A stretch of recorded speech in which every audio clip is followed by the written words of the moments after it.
Hello everyone, dear students, कैसे हैं आप लोग। आशा करता हूँ सब कुशल होंगे। मैं खेमेंद्र शर्मा नई वीडियो लेक्चर माध्यम से नए टॉपिक के साथ उपस्थित हूँ। आज का टॉपिक है लेवल्स ऑफ मेजरमेंट, मापन के स्तर।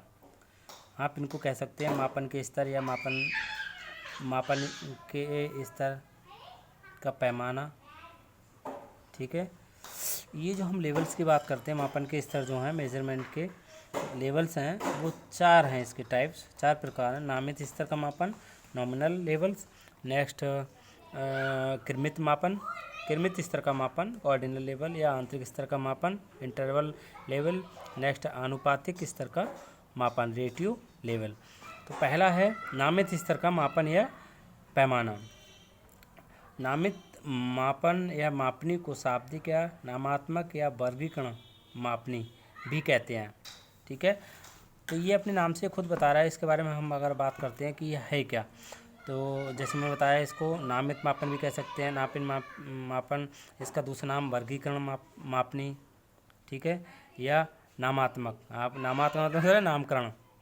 ठीक, यानी कि किसी वस्तु व्यक्ति की विशेषता के आधार पर उसका नामकरण कर देना, उसको वर्गीकृत कर देना, वो नामित मापनी कहलाती है या मापन कहलाता है। जैसे लिंग के आधार पर स्त्री पुरुष। ठीक है, लिंग के आधार पर हम कह सकते हैं कि ये पुरुष है, ये स्त्री है। रेजिडेंशियल के आधार पर, निवास के स्थान के आधार पर आप कह सकते हैं नागरिकों को ये गांव का है, शहर का है, यानी ग्रामीण है, शहरी भागों में बांटना, या ग्रामीण भाग का है, ये शहरी भाग का है। आप कह सकते हैं स्नातक स्तर पर छात्रों को वर्गीकरण करते हैं, तो हम कह सकते हैं कला स्तर, विज्ञान स्तर, वाणिज्य स्तर यानी कॉमर्स। ठीक है, में विभक्त करना। फ्रूट्स के लिए हम कह सकते हैं विशेषताओं के आधार पर कि मैंगो, एप्पल, ऑरेंज। ठीक है, ऑरेंज, बनाना, ग्रेप्स इत्यादि। परीक्षा फल के आधार पर, रिजल्ट के आधार पर छात्रों को विभक्त करना है, तो कह सकते हैं आप उत्तीर्ण छात्र, अनुत्तीर्ण छात्र इत्यादि में बांटना या वर्गीकृत करना नामित मापनी के ही उदाहरण है या एग्जाम्पल है।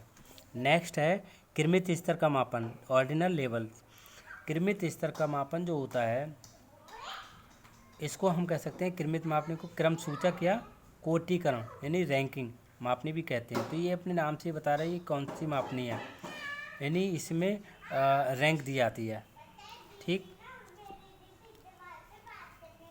जैसे कृमित मापनी वह है जिसमें एक वर्ग की इकाइयों को एक विशेष आधार पर विभिन्न श्रेणियों में क्रमित रूप से अथवा कोटि सूचक रूप में प्रस्तुत करते हैं। इस प्रकार की मापनी द्वारा मापी गई विशेषताओं के संबंध में विस्तृत और सूक्ष्म जानकारी के साथ साथ पारस्परिक संबंधों की विशेषताओं का ज्ञान प्राप्त होता है।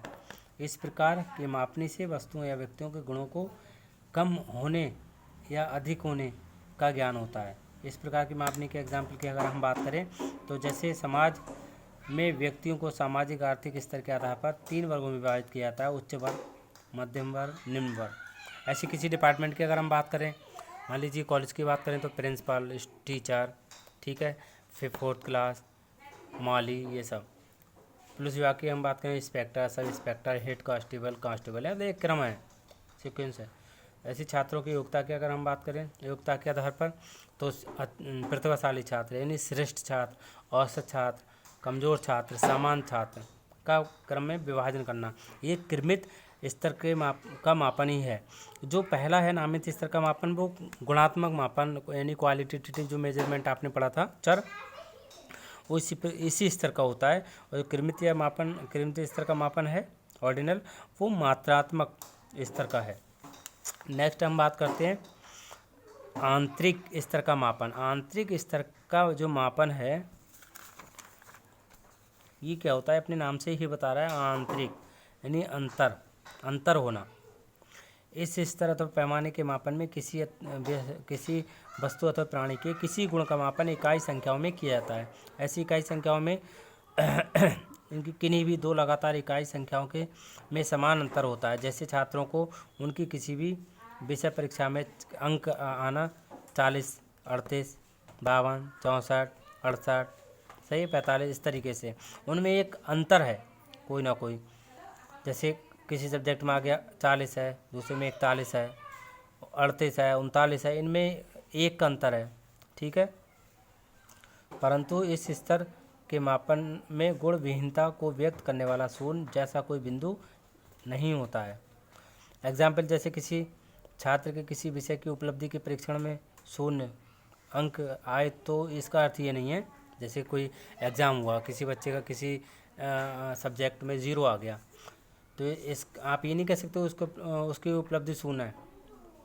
अर्थात इस 0 का केवल ये अर्थ होता है कि छात्र यथा उपलब्धि परीक्षण के किसी भी प्रश्न को हल करने में सफल नहीं हुआ है, चूँकि उसके द्वारा उस विषय के अन्य प्रश्नों को हल करने की संभावना होती है, इसलिए उस विषय में उसके ज्ञान को शून्य नहीं कहा जा सकता। हाँ, एग्ज़ाम होता है, स्टूडेंट्स 100 नंबर मार्क्स का कोई पेपर हुआ, उसमें से उसके 5 नंबर आए, 0 आए, तो आप ये नहीं कह सकते कि वो बच्चा उस सब्जेक्ट में बिल्कुल 0 है, कुछ नहीं जानता। नहीं, हो सकता है एग्ज़ाम में क्या परिस्थिति रही हो, वो उस प्रश्नों को आंसर देने में असफल रहा हो, बट अन्य प्रश्नों के आंसर देने में वो सफल हो सकता है, ठीक है। नेक्स्ट है आनुपातिक स्तर का मापन। आनुपातिक स्तर का मापन, रेटियो, लेवल या स्केल या मेजरमेंट।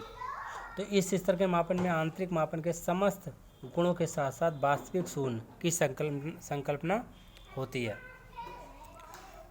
वास्तविक शून्य वह बिंदु होता है जिस पर यथा गुण पूर्ण रूप से अनुपस्थित होता है। इस शून्य की संकल्पना से मापन द्वारा प्राप्त परिणामों की तुलना की जा सकती है, जैसे उन्हें आनुपातिक रूप दिया जा सकता है, इसलिए इसे आनुपातिक मापन कहते हैं। यानी आप देखते नहीं अनुपात में 2:1, 4:2, 6:1, 6:2, 3:1, इस तरीके से जो अनुपात में जो संख्या आती है वो इसी स्तर का ही मापन कहलाता है, ठीक है। इस पर जैसे हाँ, एक बात और, इस स्तर का जो मापन होता है केवल भौतिक गुणों या भौतिक चरों का ही किया जा सकता है, अभौतिक चरों का नहीं। सही है। भौतिक चर तो आप जानते होंगे, जैसे दूरी है, लंबाई है, किलोग्राम है, सही है। ऐसी वस्तु, इस प्रकार की वस्तु भौतिक चर होते हैं। और जो जैसे विशेषता हो गई, गुण विशेषता, रंग, रूप, ये सब वो अभौतिक है, मानवीय है।